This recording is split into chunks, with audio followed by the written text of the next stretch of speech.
सभी सीधे बैठ जाएंगे, नेत्रों को बंद कर लेंगे और मेरे साथ परम पिता परमात्मा के मुख्य नाम ओम का 3 बार उच्चारण करेंगे।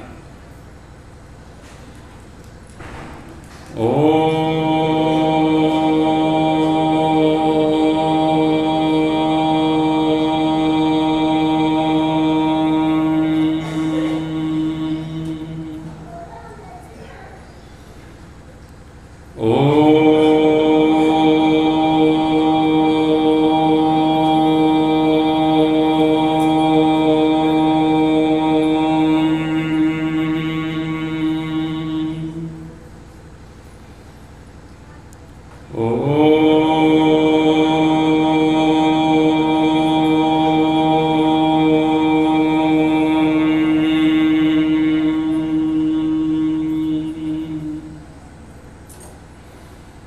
अकामो धीरो अमृतः स्वयंभू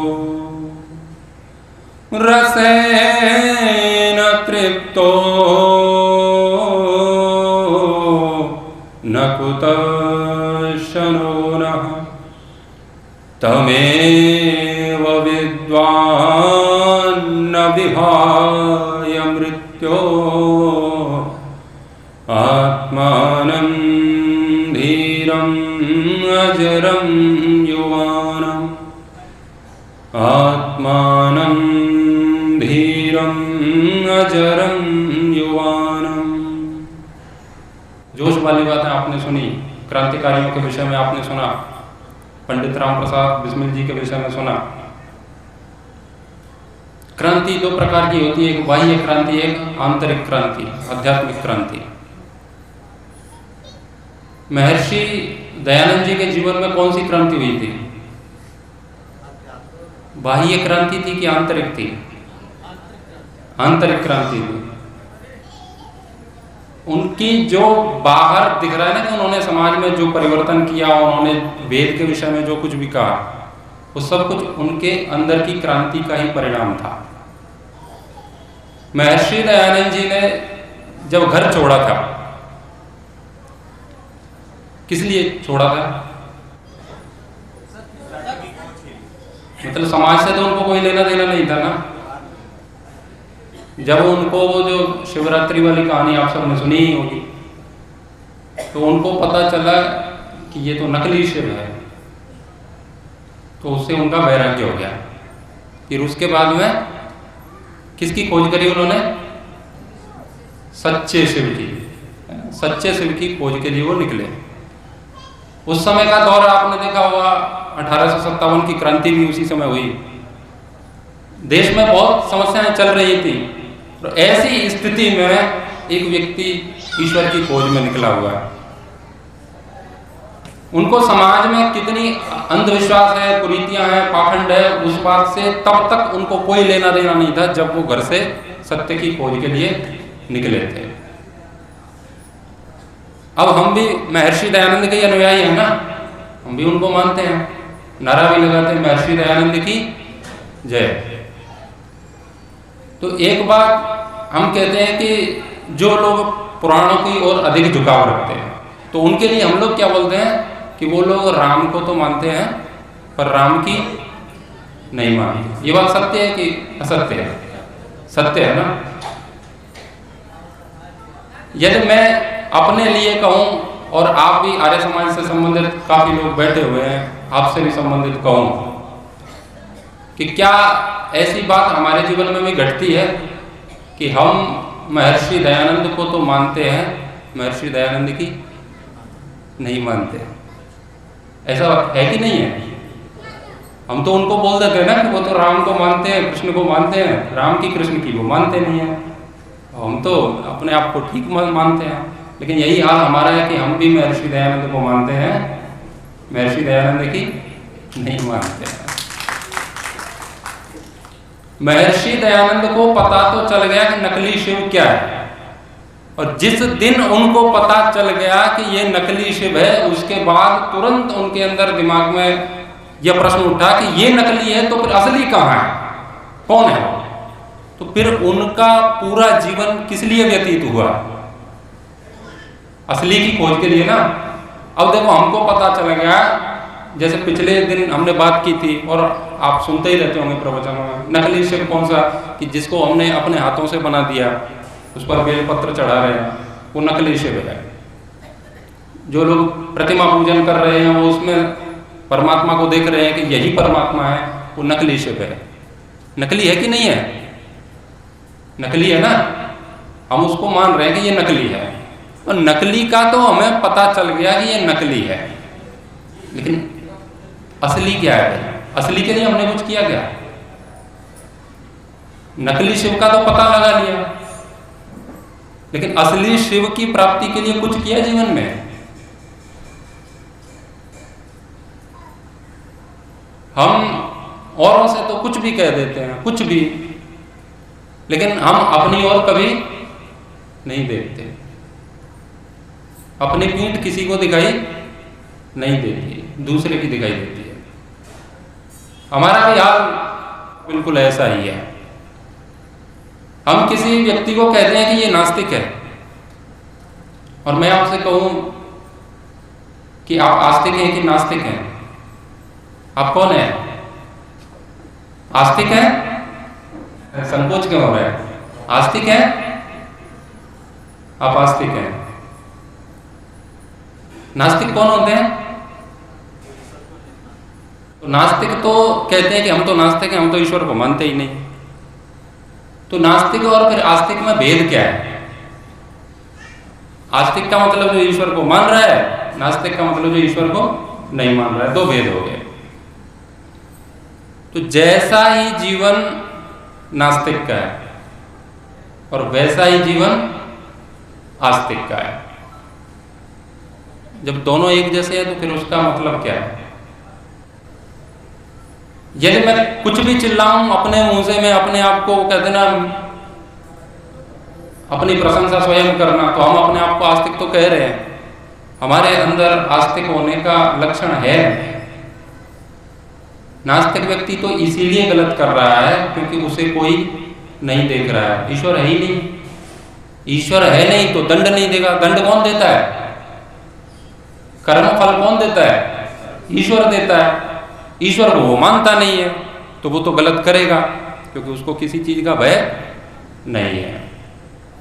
हम तो ईश्वर को मानते हैं, फिर हम गलत क्यों करते हैं?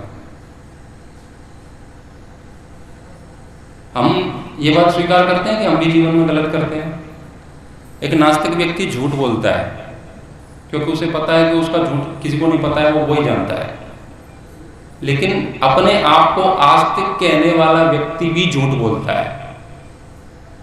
तो आस्तिक और नास्तिक में क्या अंतर है? फिर हम आस्तिक हैं, मतलब नास्तिक से ऊंची श्रेणी हम अपने आप की मान रहे हैं, तो हमें वो जीवन में दिखाना चाहिए ना, होना चाहिए ना हमारे जीवन में।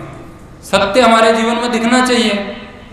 धड़ाधड़ धड़ाधड़ धड़ाधड़ 1 मिनट में 10 झूठ बोल दिए। हम कहते हैं कि परमात्मा कण कण में है, कण कण में हर जगह व्याप्त है। तो जब हम झूठ बोलते हैं तो उस समय वो हमें देखता है कि नहीं देखता है? देखता है ना। फिर हम झूठ बोलते हैं। क्यों बोलते हैं? परमात्मा नहीं देख रहा है, अंदर में अपने में यही बैठा है, नहीं देख रहा है, ऐसा सोचते हैं ना। तो जिस समय हम झूठ बोलते हैं और सोचते हैं कि कोई नहीं देख रहा है, तो उस समय वो ईश्वर का अस्तित्व तो मान रहा है कि नहीं मान रहा है? नहीं मान रहा है। वो आस्तिक है कि नास्तिक है? वो नास्तिक है। अब इसी हिसाब से अब जनसंख्या देखिए, अपना देश है वो आस्तिकों का है कि नास्तिकों का है? आस्तिकों का है ना। कितने प्रतिशत आस्तिक होंगे? 90 से ज्यादा ही होंगे। नास्तिक तो कुछ ही है जो कहते हैं, वो खुल करके कहते हैं कि नास्तिक हैं भैया हम तो, है ना। वो जो जैसे हैं वो वैसा स्वीकार करते हैं। हम बेईमान हैं, हम जैसे हैं वैसा स्वीकार नहीं करते हैं। जितने नास्तिक हैं उनको छोड़ दीजिए, जितने अपने आप को आस्तिक कह रहे हैं उसमें से कितने प्रतिशत लोग झूठ बोलते हैं? लगभग सब, है ना। 5% घटा दीजिए 100 में से, 95 तो बोल ही रहे हैं, और 95% भी होगा नहीं। मान लीजिए यहाँ पर 100 लोग बैठे हैं, तो इसमें से 5 सत्यवादी खोजना मुश्किल है, होंगे ही नहीं। सीधी सी बात है, कहाँ होंगे? यदि सत्यवादी होते तो दिखता ना जीवन। तो इस हिसाब से देखा जाए तो ये अपने आप को दावा कर रहे हैं आस्तिक होने का 95% लोग, वो क्या है? आस्तिक या नास्तिक? नास्तिक हो गए ना वो। तो अब बताइए, ये देश आस्तिकों का है कि नास्तिकों का है? यदि मैं कहूँ अपने आप को कि मैं प्रधानमंत्री हूं, तो आप हंसेंगे ना मेरे ऊपर, ये प्रधानमंत्री बन के बैठ गया है, खुद को प्रधानमंत्री मानता है। तो जब हम कहते हैं ना कि हम तो आस्तिक हैं, सच्चिदानंद स्वरूप को मानते हैं भगवान की, तो भगवान भी हंसता है, वो कहता है ये आस्तिक है, ये मुझे मानता है, मुझे भी मानता है, दिन रात झूठ बोलते जा रहा है, बोलते जा रहा है। नास्तिक व्यक्ति किसी से भी घृणा कर सकता है, क्योंकि उसके लिए कोई भी आत्मा नहीं है, कोई भी परमात्मा नहीं है। यजुर्वेद में एक मंत्र आता है, वो कहता है कि जो व्यक्ति परमात्मा को कण कण में अनुभव करता है, देखता है, वह व्यक्ति किसी से घृणा नहीं करता है। अब इसका उल्टा करें कि जो व्यक्ति लोगों से घृणा करता है, वो कण कण में ईश्वर को नहीं मानता है। अब हम अपना आत्मनिरीक्षण करें, हम घृणा करते हैं या नहीं करते? किसी से करते हैं कि नहीं करते? नास्तिक व्यक्ति तो स्वीकार कर रहा है कि मैं नास्तिक हूं, हम तो ये भी नहीं स्वीकार कर रहे कि हम घृणा करते हैं, हम दूसरों पर कटाक्ष करते हैं। कल मैं मूर्ति पूजा पर बात कर रहा था, तो काफी लोगों को आनंद आ रहा था। हाँ, सही कह रहे हो, सही है, ये बात सही है, बिल्कुल सही है ना। तो दूसरे की बात को गलत कहा जाता है तो हम फूल के गुब्बारा हो जाते हैं। हाँ, अब हम सही हैं, देखो हम ये नहीं करते, बाकी के लोग वो करते हैं, और फिर हम उनका मजाक उड़ाते हैं। जब बात अपने पर आ जाए कि क्या हम ऐसा करते हैं, तब गुब्बारे से सिकुड़ के छुआरा हो जाते हैं। तो ये हमारे जो लक्षण है, वो आस्तिक होने के हैं कि नास्तिक होने के हैं? हम झूठ बोलते हैं तब क्या ईश्वर मर जाता है? उस समय वो कान बंद कर लेता है? हम तो कह रहे हैं ना, वो तो हर क्रिया प्रतिक्रिया को सबको देख रहा है, ईश्वर तो सब जगह देख रहा है। तो सब जगह देख रहा है तो वो तुम्हें भी देख रहा होगा। कि शायद ऐसा तो नहीं है ना कि आपने कुछ ऐसा आविष्कार कर लिया हो, कुछ ऐसी ड्रेस पहन ली हो जिसमें ईश्वर को दिखता नहीं हो। ऐसी तो व्यवस्था है नहीं हमारी, तो वो हमको भी देख रहा होगा। तो हम अपने गृहवान में भी तो झांकें कि हम क्या कर रहे हैं। नास्तिक व्यक्ति झूठ बोलता है, हम झूठ बोलते हैं। जो अपने आप को आर्य समाजी कहते हैं ना, सुबह गुटखा छुड़वाई थी कईयों की, है ना, कईयों की छुड़वाई थी, इनकी छुड़वाई थी, और भी थे, और गुटखा खा रहे हैं। एक नास्तिक व्यक्ति उल्टी सीधी चीजें खाता पीता है, वो बात अलग है। लेकिन ईश्वर ने कहा है, शास्त्रों में कहा है कि अमेध्य वस्तुओं का सेवन न करें। जो हमारी बुद्धि नाशक है, बुद्धि को समाप्त मतलब विकार करने वाली चीजें, उनका सेवन ना करें। तो जो ईश्वर की बात नहीं मान रहा है, वो आस्तिक नहीं है। वो जयकारे या नारा चाहे जितने जोर से लगाए। कल शांति पाठ हुआ था, उसके बाद में मुझे कहा था कि आप थोड़ा सा उद्घोष कराइए, नारे दीजिए। ये जीवन और ये देश नारों से नहीं बदलता है। हमारा जीवन है ना, वो कर्म से बदलता है। महर्षि दयानंद जी जिसका भी खंडन करते थे, उन्होंने किया है। वो जिसका भी खंडन करते थे, तो उसके बदले में यदि उनसे कोई आकर के ये पूछ जाए कि महर्षि आप सबका खंडन करते हो कि ऐसा करते हैं, ऐसा करते हैं, क्या आप इन चीजों को मानते हो? आप स्वयं ये सब करते हो? आप लोगों को बोलते हो कि लोग झूठ बोल रहे हैं, आप सत्य बोलते हो? तो यदि महर्षि दयानंद जी को ये पूछा जाए तो उनका उत्तर क्या होगा? हाँ या ना? हाँ करेंगे ना, उनका उत्तर यही होगा कि हाँ, उन्होंने जिन जिन चीजों का खंडन किया है उन चीजों को वो अपने जीवन में लागू बिल्कुल भी नहीं करते थे। तो जो एकदम ठीक है, जो कह रहा है उस पर अड़े गए, उसको तो दूसरों को कहने का अधिकार है। यदि मैं यहां पर सिगरेट पी फूंक मार रहा हूं, सिगरेट पी करके, और मैं आपसे कह रहा हूं भाइयों बहनों, ये नशा जीवन के लिए बहुत हानिकारक है। इसने हमारे युवाओं को बर्बाद कर दिया। आजकल के लोग नशा में धुत पड़े हैं, उनकी रगों में सिगरेट का धुआं बह रहा है। क्यों करते हो ये नशा? आखिर देखो अपने जीवन को, अपने चरित्र को। ये आपको खा जाएगी, इससे फेफड़े खराब हो जाएंगे, आपको कैंसर हो जाएगा। आप क्यों नहीं देख रहे हो अपने आप को? आप सत्यानाश कर रहे हो अपने जीवन का। इतना नशा करते हो। क्या माँ बाप ने तुम्हें इसलिए पढ़ाया लिखाया था? क्या माँ बाप यही चाहते हैं कि तुम नशा करो? अब वो फिर सिगरेट फूंक रहा है। यदि मैं ऐसा करूं तो जूते चप्पल तो आप पहन के आते ही हैं, है ना? भले बाहर उतार दी है, लेकिन 2-4 में तो शायद इतनी हिम्मत हो जाएगी कि मुझे मार ही देगा। क्या बोलेगा? सिगरेट फूंक रहा है, भाषण दे रहा है यार। हम बोलते हैं औरों को, तो जो हम औरों को बोल रहे हैं वो हमारे जीवन में होना चाहिए कि नहीं होना चाहिए? ये सत्य बात है ना, ये एकदम ईमानदारी की बात है। लेकिन ये हमारे जीवन में नहीं है। दूसरों के मजाक उड़ाने का आनंद अलग है, तो हम वो सब करते रहते हैं। हम जो बोल रहे हैं वो हमारे जीवन में होना चाहिए। ज्ञान वो नहीं है जो वाणी से झलके, ज्ञान वो है जो जीवन से झलके, है ना? आपका जीवन बोलना चाहिए। अच्छा भाषण कोई भी दे सकता है। इससे पहले अभी आए थे नेताजी अपने बीच में, विधायक, वैदिक संस्कृति पे बात करके गए हैं, है ना?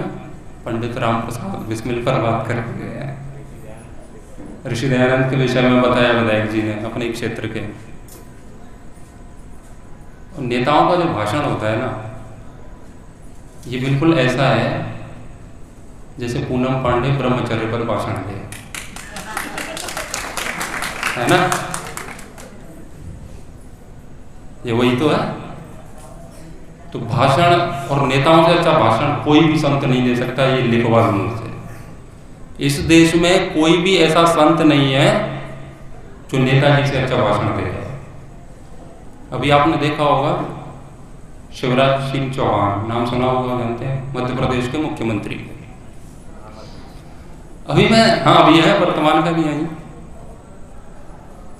तो वो वैष्णव बन गए थे। क्या बन गए? वैष्णव। तिलक विलक लगा के, पीत वस्त्र धारण किए हुए, पूरे संतों के, उनके जो दिखता है ना चोला पूरा संतों का था। संत भी सोच रहे थे हम कौन सी लाइन में फंस गई, तो हमसे भी अच्छा दिख रहा है। और वो किस पर भाषण दे रहे थे? ईश्वर सर्वभूतानां, है ना? ईश्वर सब भूतों में, सबको अपनी आत्मा के समान देखिए। उदार चरितानाम तो वसुधैव कुटुंबकम। यदि इसकी अच्छी व्याख्या सुननी है ना, तो आप किसी आचार्य या संत का विषय में वीडियो उसका मत देखिए, आप शिवराज सिंह चौहान सर्च कीजिए, बहुत अच्छा व्याख्या दिया है उन्होंने। पूरा विश्व अपनी वसुधा के समान है। वास्तविकता क्या है? वास्तविकता क्या है? कितनी सारी चीजें हैं। तो अच्छा भाषण कोई भी दे सकता है। जी करके तो महर्षि दयानंद जैसे लोग ही बताते हैं। वो जो कहते हैं वो करते हैं। तो अच्छी बातें करने से कोई भी आए जैसे भाषण देने के लिए, भाई मोह माया छोड़ दो, त्याग कर दो, ये सब जीवन के लिए बेकार है। बोलते हैं ना ऐसे संत, मोह माया छोड़ दो, ये जीवन के लिए घातक है। इस क्यों फंसे हो इसमें? सारा मुझे दे दो, तुम क्यों इसमें पड़े हुए हो? मोह माया छोड़ दो, ये बात समझाने के लिए 1 लाख रुपए का प्रवचन होता है 1 घंटे का। ये तो कम वाली फीस बता रहा हूं, जो बहुत नीचे वाले हैं। बड़े वाले तो पहले वो देखते हैं अकाउंट में, घंटी बज गई, आ गया 12 लाख आ गए, वो दिख गया। हाँ, तो भक्तजनों, ये मोह माया बहुत बेकार है, ये जीवन को नष्ट कर देती है। अच्छी बात तो वो भी कर ही रहा है ना, अच्छी बातें कोई भी कर सकता है। और आर्य समाज के जो लोग हैं ना, उसमें तो श्रोताओं से ज्यादा प्रवक्ता होते हैं। हाँ या ना? है ना? किसी को भी दे दो माइक तो छूटता नहीं है, ये मैं देखता रहता हूं, ये होता है। तो जो चीज हम कह रहे हैं अंदर से गहराई से देखेंगे और 10 मिनट भी ईमानदारी से आत्मनिरीक्षण करेंगे तो हमें पता चलेगा हम भी वही हैं जो नास्तिक करते हैं। मुझे यहाँ के कार्यक्रम के लिए फोन आया था, लगाया था इन्होंने फोन मेरे को, तो आप ये बोले कि मुझे नानपारा आना है, आपको नानपारा आना है। तो मैंने कहा कैसा, क्या कार्यक्रम, कब का कार्यक्रम है? तो इन्होंने बता दिया। तो मैंने कहा ठीक है, आ जाऊँगा। मैंने कहा विचार करता हूँ, मैं सोचता हूँ समय है तब का कि नहीं। तो फिर 10 मिनट बाद इनका फिर आएगा कि जल्दी से बताइए। मैंने कहा ठीक है, मैं आ जाऊँगा। तो इन्होंने कहा दक्षिणा कितनी लोगे? तो मैंने बोला इनको, क्या बोला था, है ना? मैंने यही कहा। मैंने कहा ये व्यापार नहीं है। जो लोग दक्षिणा फिक्स करके चल रहे हैं ना, दक्षिणा लेना गलत बात नहीं है, दान देना गलत बात नहीं है, वो शास्त्र सम्मत है।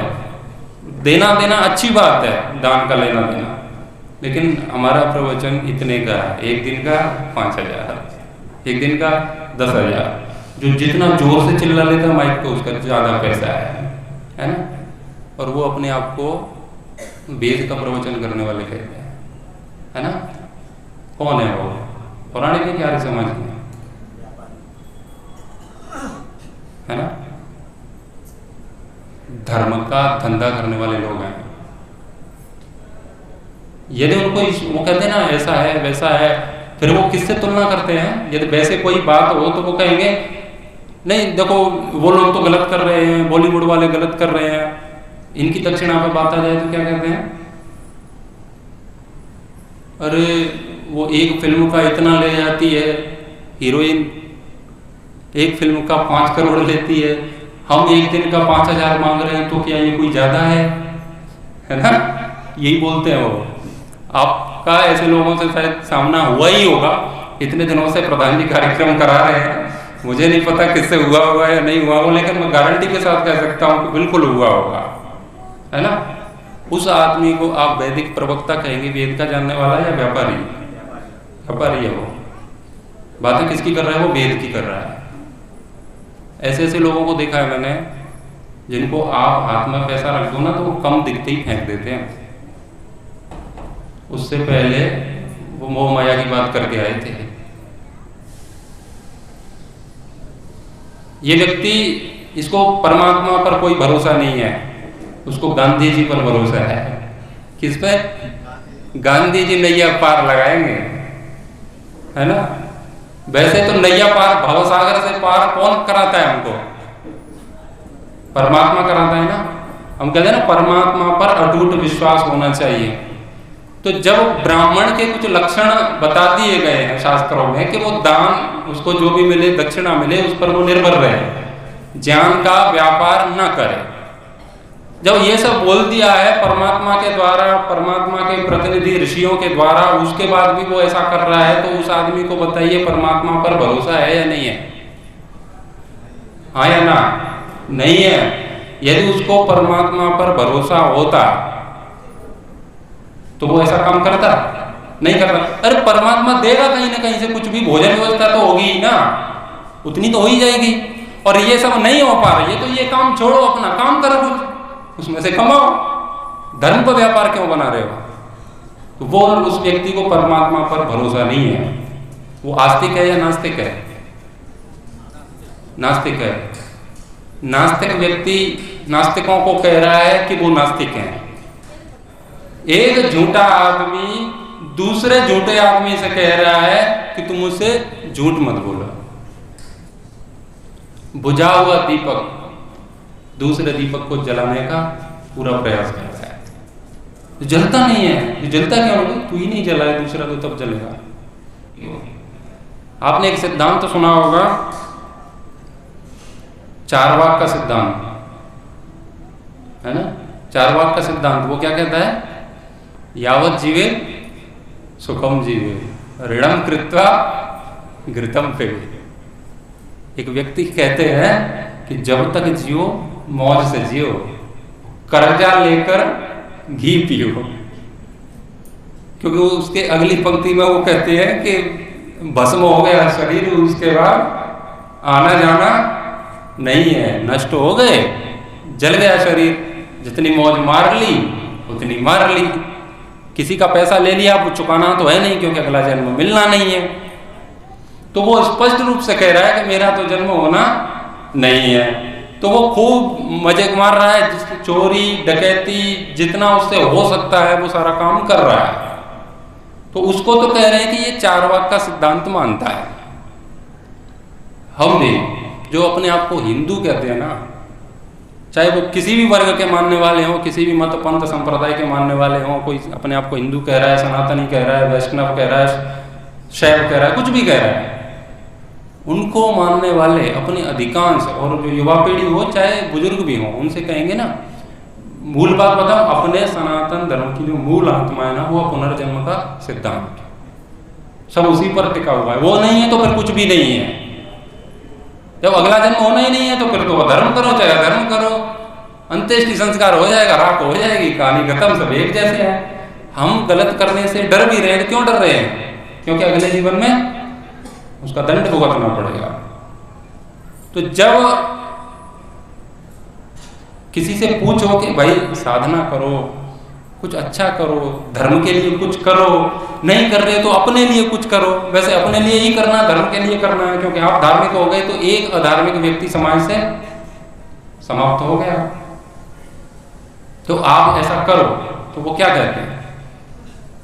ये डायलॉग अधिकांश लोग मारते हैं, बिल्कुल ये का यही, अरे एक जिंदगी है, कहते हैं ना, एक जिंदगी है, इसमें जितनी मौज मारनी है मार लो, अगला जीवन किसने देखा है? किसका सिद्धांत बोल रहा है वो? अभी किसका नाम बोला था मैंने? चारवाक का। किसका सिद्धांत? वो डायलॉग, वो उसने तो संस्कृत का श्लोक है, हिंदी में उसका यही अर्थ है। तो वो जो व्यक्ति कह रहा है अरे धर्म, प्रवचन, संयम, है ना, दया, नम्रता, विनम्रता, दान, ये सब चीजें क्यों बता रहे हो? ये फालतू की चीजें हैं। जब तक जियो मौज से जियो, अगला जीवन किसने देखा? एक जिंदगी यार, मौज करो। तो वो व्यक्ति चारवाक सिद्धांत को मानने वाला है या सनातनी है? चारवाक को मानने वाला है।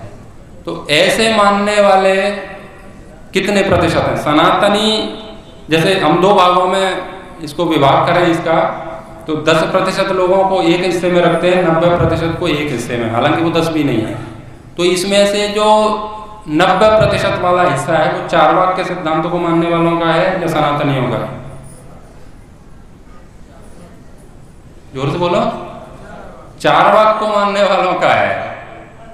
हम कह रहे हैं ना, नास्तिकों को उनको कौन सुनता है? हम तो सनातनी, देखो अपनी तो श्रीमद् भगवद गीता ये कह रही है, रामायण ये कह रहा है, वेद ये कह रहे हैं, लेकिन जीवन में जो दर्शन है ना वो चारवाक का काम कर रहा है।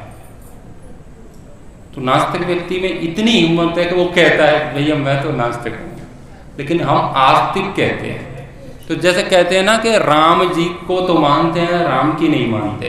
तो राम का अनुयायी कौन है? राम का अनुयायी वो है जो राम को मानता है, वो ठीक है, उसके साथ साथ राम जी की मानता है। उसी प्रकार से आस्तिक व्यक्ति वह है जो ईश्वर को तो मानता है और ईश्वर के साथ साथ ईश्वर की भी मानता है। और ईश्वर को मानना ईश्वर की मानना ही है। ईश्वर की बात आप मानते हो तो ईश्वर को मानना हो ही गया। ईश्वर को मानना ये अलग से कथन करने की भी आवश्यकता नहीं है। तो हम मूलतः एकदम से नास्तिक हैं और चारवाक के सिद्धांत का पालन करने वाले हैं। अब हम जयकारा लगा रहे हैं। अब 90% हिंदू, 90 और ज़्यादा जितना भी है, अधिकांश लगभग सब ऐसे ही है, वो नास्तिक मत का जीवन में पालन कर रहे हैं। और नारा किसका लगा रहे हैं? बोलिए सत्य सनातन वैदिक धर्म की जय हो। और जय किसकी होगी? आप जिसको जीवन में मानोगे उसी की तो जय होगी। आप उस चीज को जीवन में मानोगे ही नहीं तो उसकी जय होगी कैसे? राम जी के विषय में कभी कुछ पढ़ा नहीं, रामायण कभी खोल के देखा नहीं, राम जी का जीवन कैसा था वो हमें पता नहीं, और बोलो जय जय श्री राम बोलते हैं ना, उससे जीवन बदलेगा क्या? राम की जय उसी से होगी क्या? एक व्यक्ति राम का जयकारा लगा रहा है, राम जी का जीवन आप देखेंगे, रामायण पढ़ेंगे, चाहे वाल्मीकि का पढ़ेंगे, रघुवंशम पढ़ेंगे, कंब का पढ़ेंगे, रामचरितमानस पढ़ेंगे, कई सारे रामायण हैं, तो आप पढ़ेंगे कि राम जी के जीवन में जब वो उनका शासन काल था उस समय भ्रष्टाचार मतलब बिल्कुल न के बराबर था। होता तो है ही, क्योंकि 100% व्यक्ति तो कभी ठीक हो ही नहीं सकते हैं, गलत तो होंगे ही वो कभी भी, चाहे कोई भी काल हो। बहुत कम भ्रष्टाचार था और राम जी के जीवन में तो था ही नहीं कुछ भी, राजा थे ना वो। और राम जी किसी का शोषण नहीं कर रहे हैं, कहीं पर भी भ्रष्टाचार नहीं कर रहे हैं, कोई गुंडागर्दी नहीं कर रहे हैं, ठीक है, ये राम जी का जीवन है। एक लोग हैं जो राम जी का नारा लगा रहे हैं, राम जी का नारा लगा रहे हैं, और उसके बदले में सबसे ज्यादा जो प्लॉट होते हैं ना, प्लॉट बाजार में, उस पर सबसे ज्यादा कब्जा कौन लोग करते हैं? किसान, इंजीनियर या नेता? नेता लोग कब्जा करने में माहिर होते हैं, वो एक्सपर्ट होते हैं। किसी ऐसे अरे गहरे व्यक्ति का प्लॉट तो कब गायब हो जाएगा पता नहीं, और आपको दिखा दूंगा मैं इतने सारे प्लॉट हमारे यहाँ। नेताओं का काम ही यही है, और वो जब मंच पर बोलते हैं तो बोलते हैं जय जय श्री राम। यहाँ से ही तो शुरुआत होती है ना, भगवा पटका डाल के, हाथ में भगवा ध्वज लेके भगवा लहरा रहा है, ये हाल है। ऐसे राम जी की जय होगी क्या? राम जी जैसे आप सुनते रहते, प्रवचन में कल भी सुन रहे थे, शास्त्री जी बता रहे थे कि राम और भरत अपनी जो सत्ता थी उनकी, उसको वो कैसे, जैसे फुटबॉल में लात मारते हैं ना, वो ऐसे लात मार रहे थे। इधर राम और उधर भरत, दोनों ने ठोकर मारी। तो राम जी की बात है, यदि जीवन में हो, यहाँ पर कोई पार्षद भी होगा ना देश का, अपने देश में छोटा सा पार्षद, और वो राम जी को के नारे लगाता हो, उसको बोल दो कि अब तुम बहुत देर तक रह लिए, इस व्यक्ति ने भी आपका बहुत साथ दिया है, एक बार इसको भी अवसर दो, क्या कहेगा वो कहेगा प्रवचन मत दो, वो ये तो आप ये पद तो अपने ही संभालेंगे, ये किसी और को नहीं मिलेगा। राम जी की बात कौन मानने वाला है? अब राम जी की जय किससे होगी? एक व्यक्ति, जैसे हमारी संतान है, मैं अपनी संतान को कोई उपदेश दे रहा हूं, वो मेरी बात मान नहीं रहा है और बस जयकारे लगा रहा है, तो उससे क्या होगा? एक व्यक्ति वर्ण व्यवस्था पर बोलते बोलते उसका जीवन बीत गया, आश्रम व्यवस्था पर बोलते बोलते उसका जीवन बीत गया। चार आश्रम कौन कौन से हैं बोलो? पहला आश्रम ब्रह्मचर्य आश्रम, जब हम विद्या अध्ययन करते हैं। दूसरा आश्रम गृहस्थ आश्रम, जब हम विद्या अध्ययन कर लेते हैं उसके बाद विवाह करते हैं। गृहस्थ मतलब गृह में, घर में स्थित हो जाते हैं, संतान उत्पत्ति करते हैं, बच्चों को पढ़ाते हैं, उस समय हम पति पत्नी साथ में रहते हैं। ये कौन सा आश्रम है? गृहस्थ आश्रम। इसके बाद में कौन सा आश्रम? वानप्रस्थ आश्रम।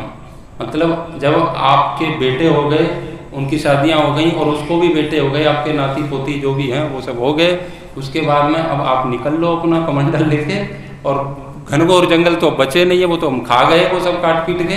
लेकिन कहीं भी ऐसी भी जगह है वहां पर साधना करो अगले जीवन के लिए, तो वो वानप्रस्थ आश्रम। उसके बाद में संन्यास आश्रम। जब अपनी साधना पूरी हो जाए, मतलब पूरी तो वो जब तक मोक्ष नहीं होता तब तक चलती रहती है, लेकिन सामान्य चीजें मतलब जिनको जीवन में आकर्षित करती हैं वो सारी चीजें हट जाएं, तो 75 वर्ष के बाद में संन्यास लो।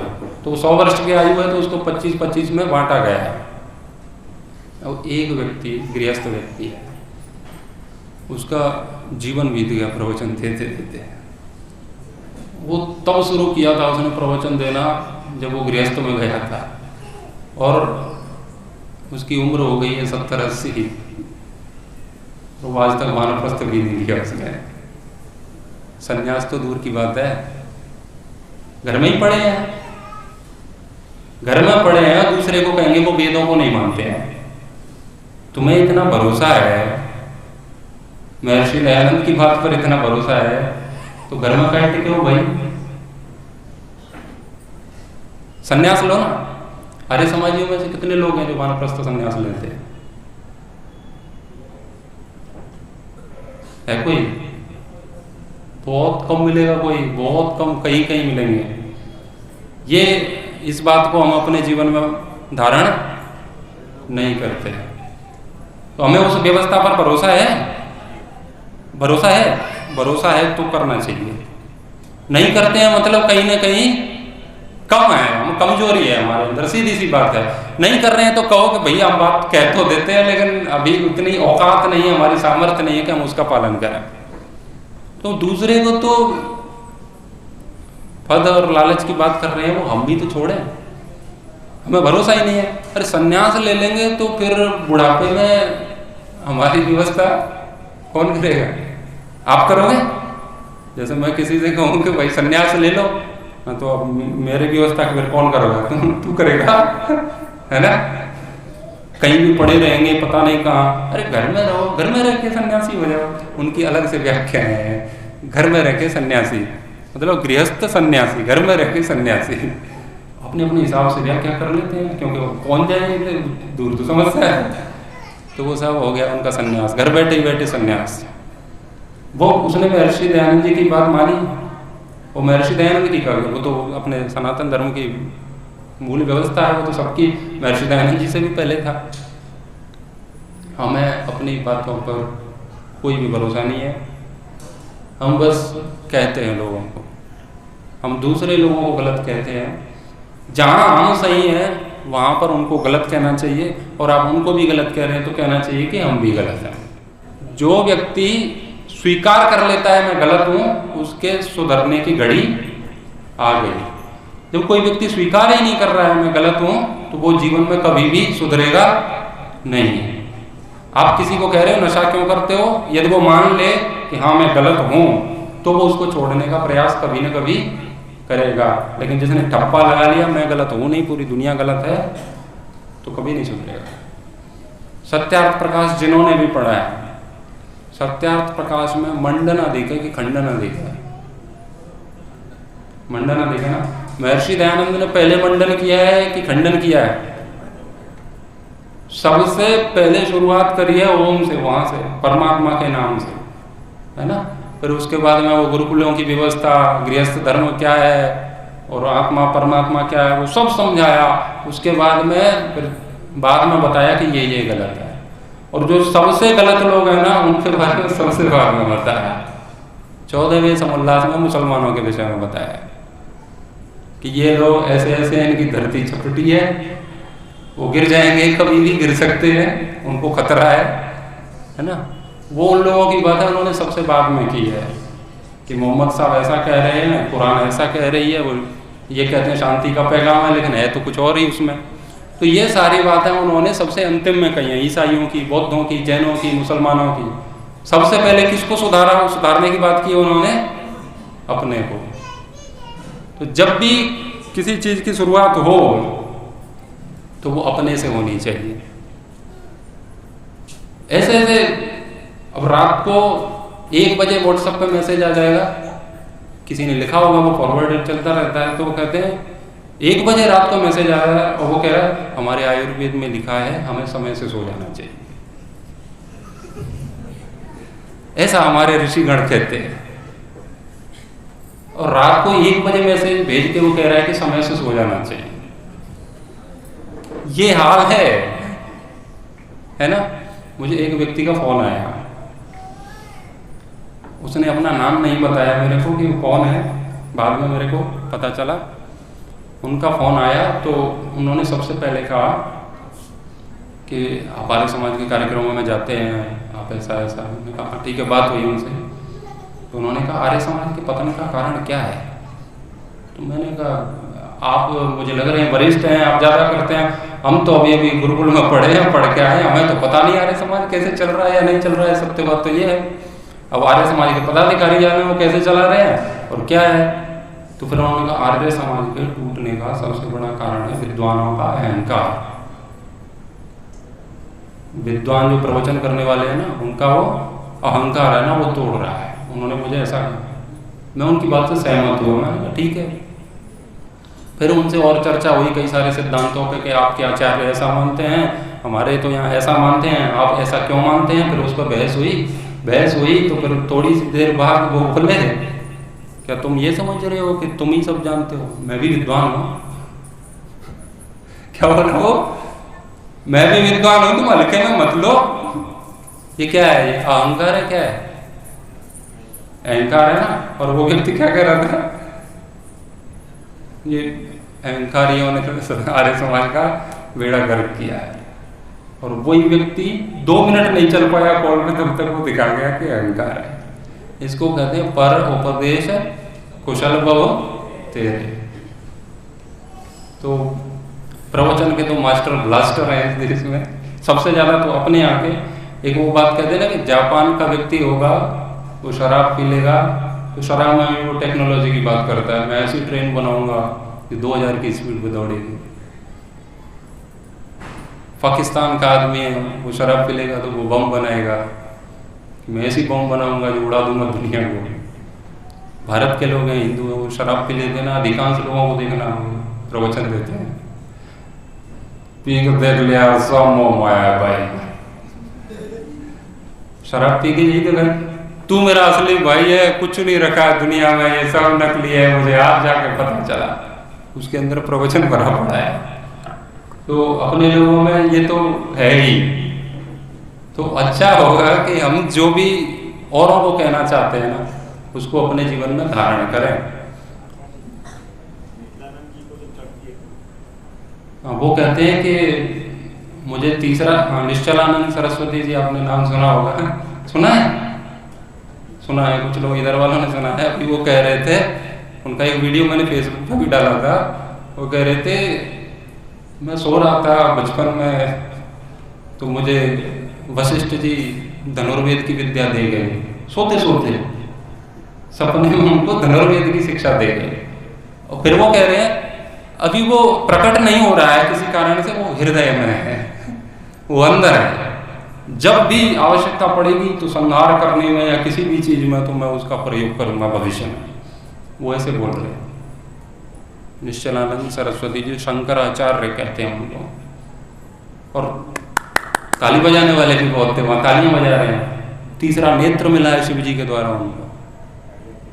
तो मैंने कहा भैया ऐसे तो हमें भी लगता है कि एक दिन श्री कृष्ण आए थे और मुझे अर्जुन समझ के गीता सुना गए, परमात्मा आए तो मुझे सारे वेदों का ज्ञान देंगे वो मुझे, अब मैं आपको बता नहीं रहा हूँ, वो एक बात अलग है, वो मेरे हृदय में है अभी, उसको मैंने बक्से में बंद कर, समय आएगा तो बता दूंगा। विश्वास करोगे क्या मेरी बात पे? आप करोगे? मैंने ईश्वर को जान लिया है, मैं कहता हूँ, आपको लग रहा है मेरे लक्षण दिख रहे हैं ईश्वर को जानने वाले? तो घोषणा कर रहे हैं, गुरु लोग बोल रहे हैं, शिष्य ताली बजा रहे हैं, ये सब चल रहा है। और अपने आप को उसका उत्तराधिकारी कहते हैं जिनके वैराग्य की परम सीमा थी। आद्य गुरु शंकराचार्य के विषय में जीवन में देखेंगे ना, उनका वैराग्य बहुत उच्च कोटि का था। महर्षि दयानंद जी को जिस उम्र में पता चला ना कि नकली शिव क्या है, असली की खोज करनी है, तब तक तो उन्होंने इतने ग्रंथ तो कितना नहीं पढ़ लिया था और वो घर से निकल गए थे। उनके वैराग्य बहुत उच्च कोटि का था। तो उनको सम्मान की इच्छा और वो सब उतना नहीं था, है ना। आप उनके ग्रंथों को देखेंगे ना तो इतने वैराग्य की बातें हैं उनके ग्रंथों में बहुत ज़्यादा, तो उनको तो सम्मान की ऐसी कोई इच्छा नहीं थी। लेकिन ये उनके उत्तराधिकारी जो स्वयं शंकराचार्य नाम लगा करके बैठे हैं और उनको सम्मान की इतनी इच्छा है कि वो वेद विरुद्ध बात कर रहे हैं, शास्त्र के विरोध में बात कर रहे हैं। शिव जी ने तीसरा नेत्र दे दिया इनको, ये हाल है। तो समय हो गया है आज का। इस समय इस जीवन में सबसे अच्छा वही है जो सबसे कम बुरा है। ऋषि तो कोई है नहीं, तो अच्छा है जो गलतियां हैं उसे हम स्वीकार करें और आगे बढ़ें। महर्षि दयानंद के जीवन का मुख्य उद्देश्य था सच्चे ईश्वर की खोज, और सच्चे ईश्वर की खोज उन्होंने करी और हम भी सच्चे ईश्वर की खोज करें। अभी तो हम खोज के लिए कुछ भी नहीं कर रहे हैं, हम तो गूगल पे कुछ और ही खोज रहे हैं, ईश्वर थोड़े ही खोज रहे हैं। तो ईश्वर की खोज करें और आगे बढ़ें, तब महर्षि दयानंद की जय होगी।